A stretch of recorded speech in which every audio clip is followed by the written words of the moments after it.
Hi guys! For today's video, nandito naman tayo sa bundok. Nandito ako sa kubo na maliit. Dito muna ako kasi mainit. Ito nga lang guys, ang view natin dito. Kaya na ako pumunta doon sa ibang bansa. Pasensya na kayo sa aking boses. Inuubo kasi ako guys, kaya ganyan. Pasensya na po. Tapos guys, may pupuntahan tayo ngayon. Tingnan natin kung ano yung view dito. Kaya naman wag na natin patagalin. Let's go! At dito na nga tayo guys sa ating view. Ito na po.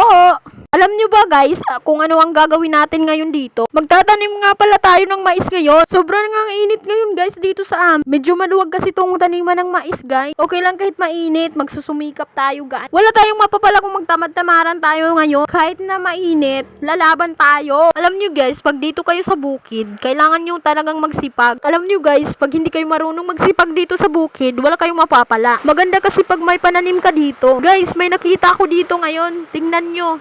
Puntahan na nga natin agad guys. Tingnan nyo ang ipapakita ko sa inyo. Nakita ko lang talaga to. Ang dami guys. Tingnan nyo naman. Oh, ano ka dyan? Oh, ayan. Wow. Ano yan guys? Akala ko nga guys, yan lang. Pero guys, tingnan nyo naman. Mayroon pa pala doon. At agad nga natin puntahan yan guys. Tingnan nyo naman. Tingnan nyo, oh, pak. Sino ka dyan? Kaya nga guys, tingnan nyo ang kagandahan dito sa bukid. Pwede kang magtanim ng kahit ano. Ayan. Uy, pak. Ano yan? Ang dami-dami naman guys. Tingnan nyo naman. Oh, wow. Ayan, hindi mo na bibilihin yan. Hindi ka na kailangan bumili. Meron pa pala dito guys. Tingnan nyo naman. Ang dami naman ito guys. Tingnan nyo naman. Oh, ayan. Pak na pak. Sold na talaga yan. Hindi ka na bibili. Hindi mo na kailangan gumasto. Talaga namang napaka-wow na wow, guys. Ayan na. Hindi ka na kailangan bumili. Ayan na, guys. O, tingnan nyo naman. Ayan, napaka-presko, bongga pa talaga yan, guys. O, ayan. Wow, ang dami. Pwedeng pangkape yan, guys. Kaya ako kumuha na ako agad. A few moments later. Tanghali na pala, kumain na ako agad. Habang hinihintay ko yung kasama ko, kumakain na ako. Pagkatapos, nandito na rin siya, kumain na siya kaagad kasi gutom na siya. Kain tayo!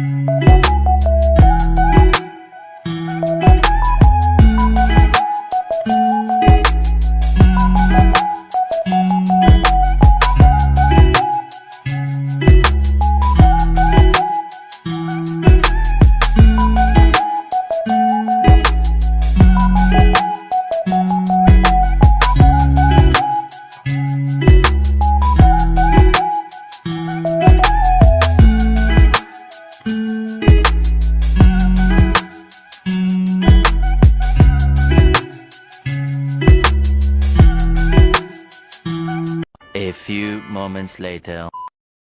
Guys, natatawa talaga ako guys. Tingnan nyo naman. Ano nangyari kaya sa kanya, diba? Tingnan nyo. O, ano yan? Paano? Natutulog yan guys. At ganyan siya matulog. Siguro guys, sobrang init kaya na ganyan siya. A few moments later. Uuwi na pala kami guys, pasensya na. Tingnan nyo naman, madilim-dilim na. Tagalan kasi kami guys, kaya ganito na nangyari. Oh my gosh. Maglalakad nga lang kami guys, pauwi sa bahay.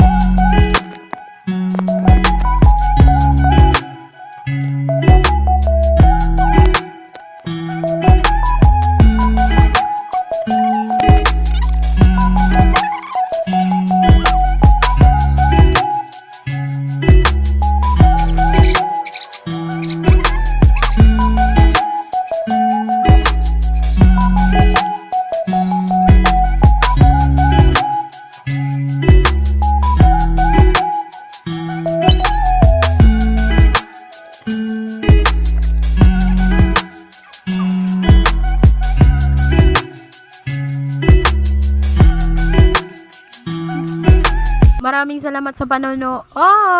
Bye! No,